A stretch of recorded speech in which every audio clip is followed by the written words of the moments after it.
Oh man, it's been a nice long couple of weeks, ain't it?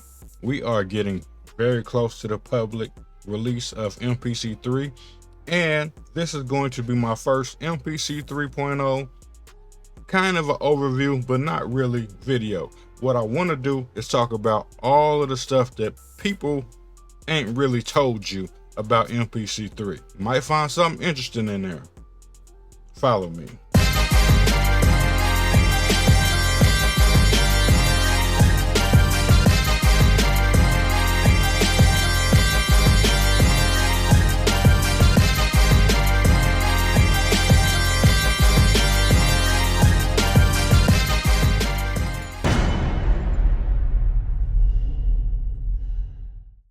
All right, real quick, before we get into this video, if you're looking to get you some new gear, you need something maybe even tomorrow, check out zZounds.com. I will have a link for them in the description. You can get a lot of brand new gear with no credit or background check, and you can get it as early as tomorrow if you put your order in fast enough. Now, that doesn't mean everything on the site is available like that, but they do have a large selection.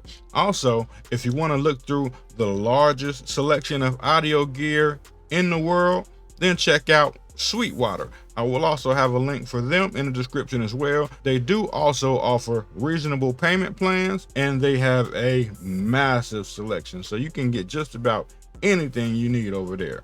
Both of them will have links in the description. Check them out and tell them I sent you. All right, so I finally get to talk about the MPC3 software, and as of right now, it is only available in standalone. Not exactly my cup of tea, but we gonna work with it as we see fit. Now, I know a lot of people have been talking about the arranger on the MPC3, so you've kind of got a good idea of what's going on with the arranger and how it may or may not work to your benefit. I think it's a great addition, but as it stands right now, I kind of don't think it's for me. I still think it needs a few improvements for it to be really good, but I know a lot of y'all are excited about it, so I'm glad that you have a chance to mess around with it. Now, that being said, I'm probably not going to talk about the arranger very much in this video, if at all. Now, what I really want to talk about in this video is a lot of the new gestures and features that you'll have to take advantage of your MPC. Now, these are different depending on what model of MPC you might have, but a lot of these do come in handy if you know where to find them, because the information on it is not really readily available. Now, as an example of that, a lot of the buttons on the MPCs now have added functionality that they didn't have before. So let's go ahead and take a look at some of that. Now, one of the things that I want to bring to your attention is the new functionality for the record and overdub button.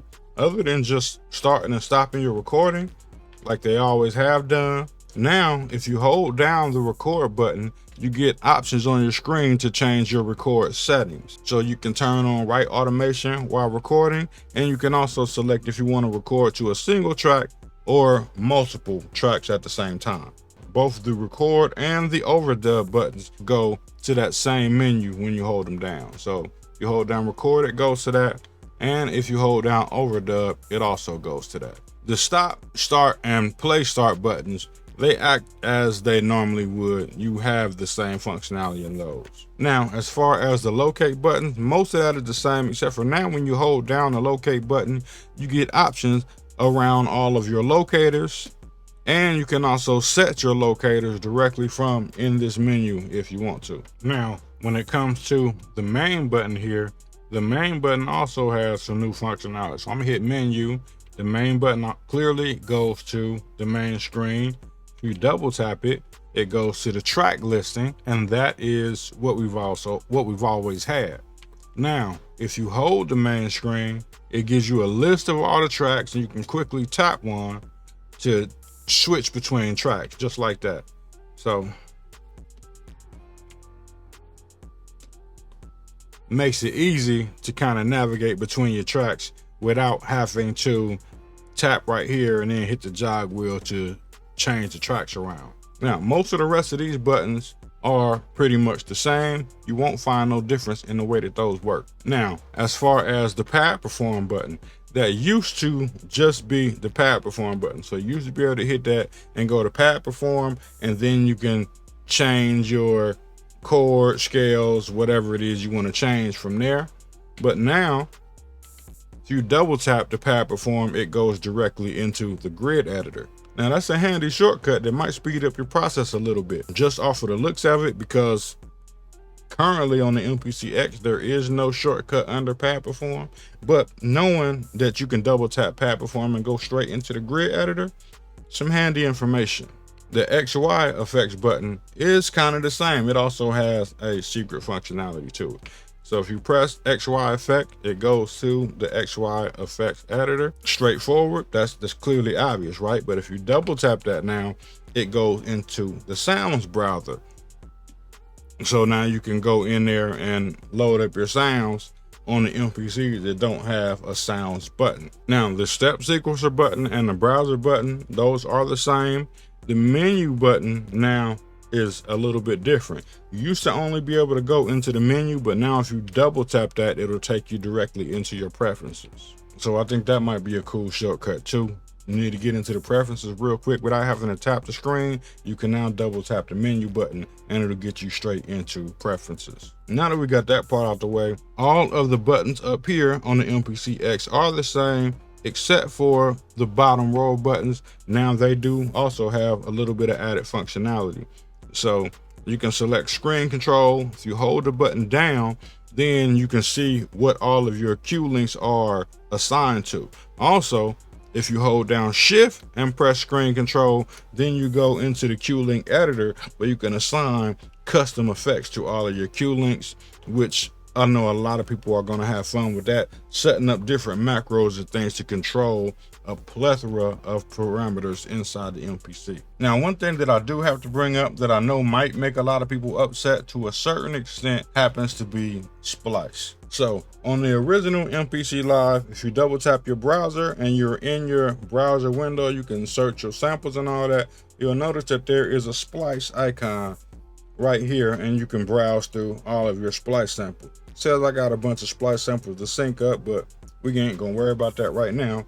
But like I said, you can go right here and browse all of your Splice samples and load them up pretty quick. And I know a lot of y'all have some very, very extensive Splice libraries, a lot more than me. So that is a mainstay for a lot of y'all.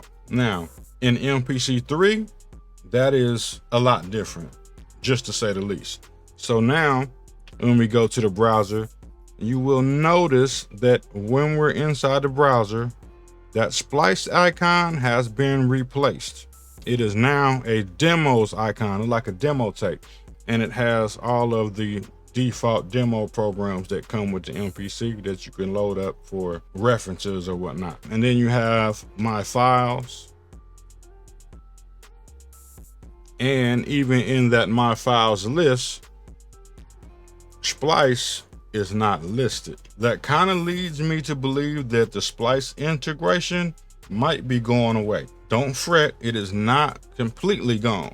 If you go into the menu and go into preferences, I could have double tapped on it to get there.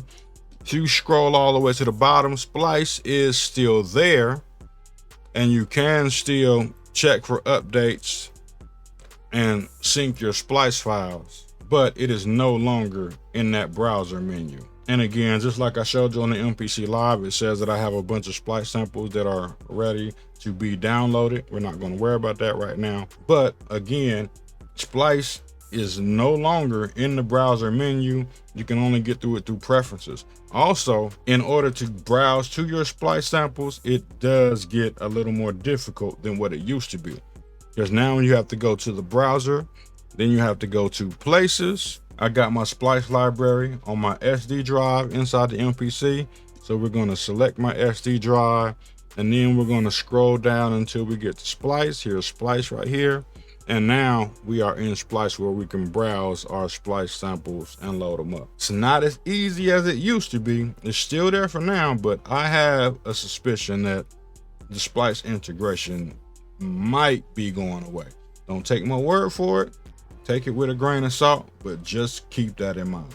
Now, another new thing that we have in MPC3 that I think is going to come in quite handy is we can now swipe down from the top menu and we have a bunch of options there, and we can get to that stuff real quickly. You can also tap to the side, and you can also go to your MIDI line, set cue links and things like that there real quick. So that speeds it up a little bit. You don't have to go into the menu and things like that. I do like that kind of stuff. All right, so that's about all I got for this one. I showed you a lot of menu items that we now have in the MPC3 to help us speed up our workflow to build the content faster.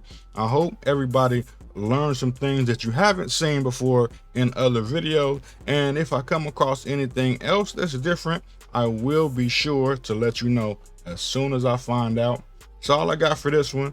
We ain't making a beat or nothing. I just wanted to talk about some of the things that nobody has got a chance to talk about yet, to kind of highlight some of these things. And I'll see y'all in the next video. I'm out.